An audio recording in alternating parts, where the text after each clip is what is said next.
does that slide that's part of your presentation depict the view from the top of the Lexus on the right and the Chevy Traverse on the left? Correct. And is that depicting contact between the two vehicles? It is.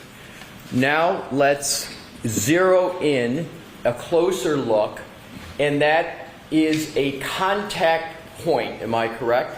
Correct. I mean, there's multiple points. There's more than one. Multiple points, but it shows more clearly the contact between the two vehicles. Now, if we could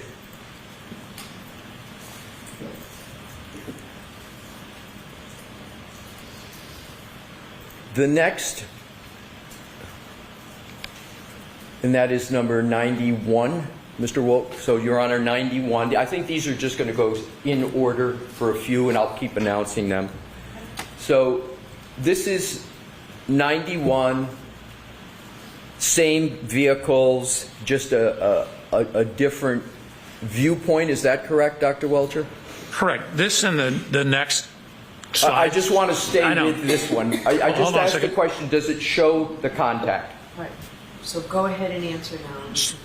This slide and all the other slides, we're trying to show the angle of contact, but because it's two-dimensional image, you're losing some perspective. For example, here you're seeing the chrome piece on Mr. O'Keefe's Chevrolet, which is on the right. You're seeing it obviously behind where the Lexus is. So we were trying to show it at a whole bunch of different angles to try and illustrate the degree of closeness or lack thereof. Alrighty.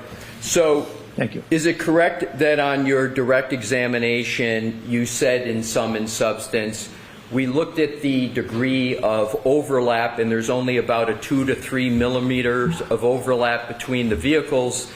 Is that what you recall saying on direct? That is correct. And that you stated that that supposed 2 to 3 millimeters of overlap was insufficient to cause the tail light of the Lexus to contact the rear of the Chevrolet. Do you recall saying that? That's correct. Now, I would like you to look at that. This is from your slide presentation. Is that not showing contact between the two vehicles? Oh, it absolutely is not. What you're seeing is a portion of the vehicle that is behind the area. Keep in mind the angle, the Lexus is angled off to the left. So the area that you see here is actually, in this case, in front of where the taillight is. This is why we tried showing it from a whole bunch of different angles, because when you try and take a two-dimensional image and look at it, you see stuff in the background. So and again, this is why in the computer, we overlaid them, looked at the measurements, in the computer where you don't have this, we have the three-dimensional measurements, and it does not hit. Where did you show in your slide presentation what you just said that it doesn't show in overlap? So where? It shows a contact. It definitely contacted, I'm sorry, Mr. Reporter, down below here. It does not show a contact here. So to answer your question, all the next slides were our attempt to do that. So all the next slides is your answer. We're going to go to those next slides. So just to be clear, you're saying that that depiction does not show any contact between the taillight of the Lexus and the Chevy Traverse. So the upper taillight, just to be clear, because the lower taillight is much closer. Well, it's not only much closer, it's in contact, isn't it, sir? It's very close. It's probably within an inch of being in contact. Oh, so you state that even the lower part of the taillight is not making contact? So, again, maybe there's a photo we could show or a scan. That is on the rear of the vehicle, and it contacts on the corner, which is just around, so maybe like an inch or so in front of it on the corner. I'm just going with what you presented in your slide presentation. Well, let's go to the next slides, and then Sir, I will determine which slides we go to on my questioning. I'm just hoping to answer your question. So now let's go to, Mr. Wolf, the next slide. There we go.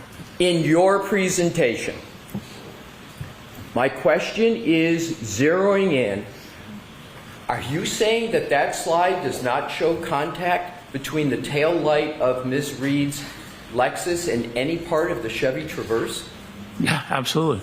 It's exactly what it shows. You can see a little better here. Again, we tried all these different angles, which is why all these slides are in there. But you can see some of the geometry of the light. This structure, and again, remember I said the Chevy kind of curves in as it goes up a little bit? Let's go to the next slide.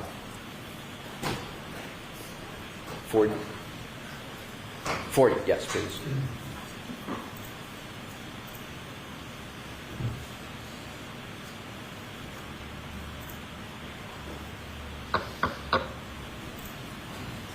Is it working? 41, Your Honor. All right, thank you. One moment, Your Honor.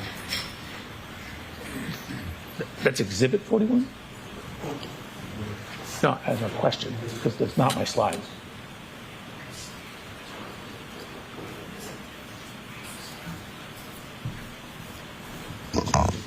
So, Mr. Alessi, is this exhibit number 41, or is this from the PowerPoint? Because, Slide 41? Slide.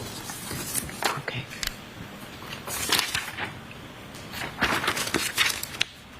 Yes.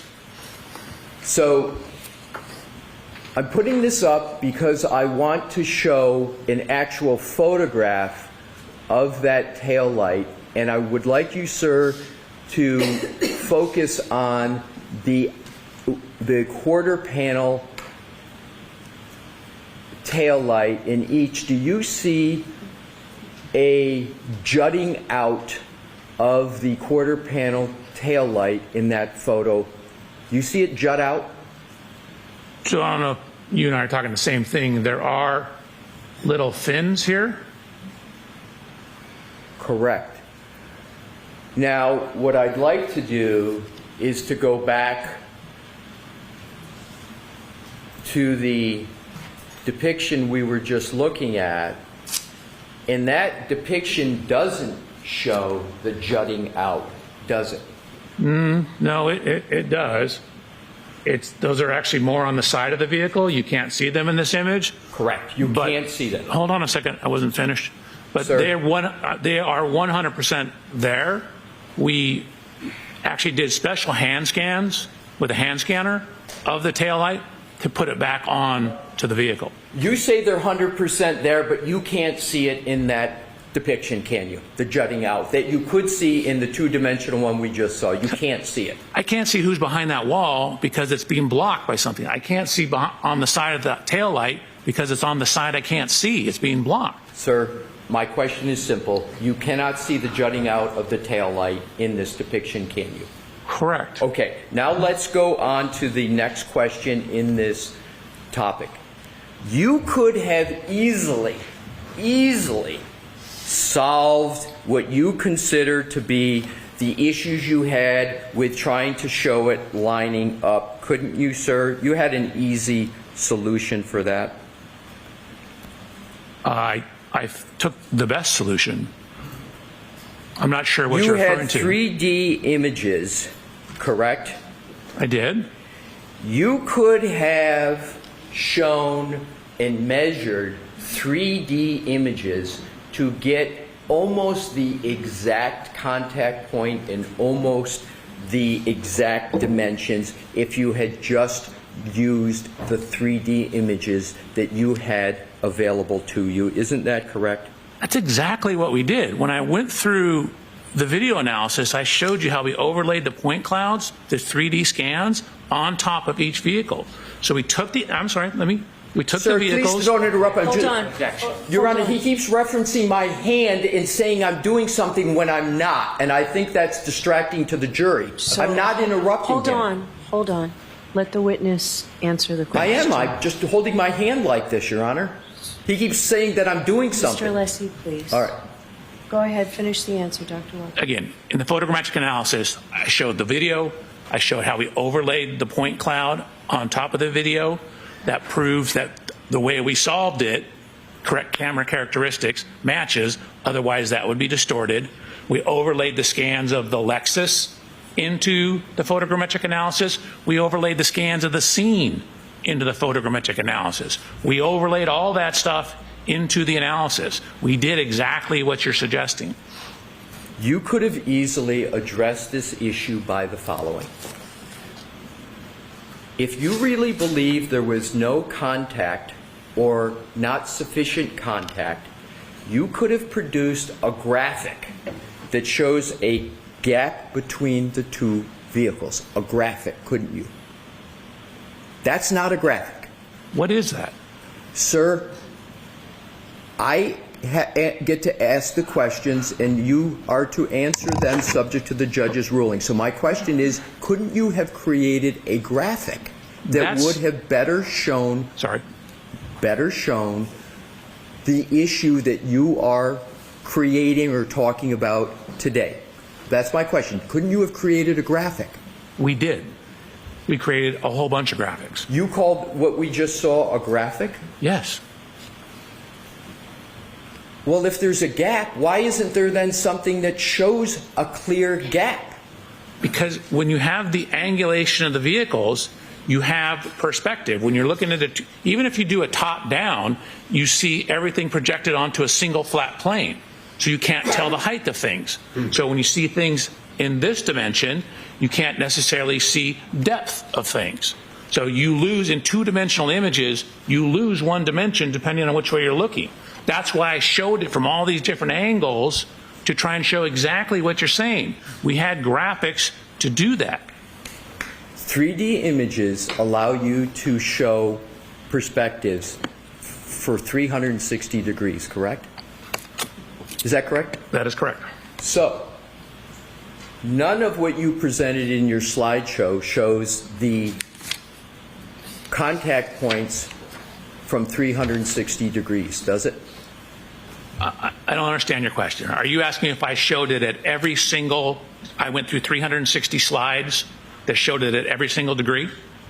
Sir, let's move on. I think I've made the point.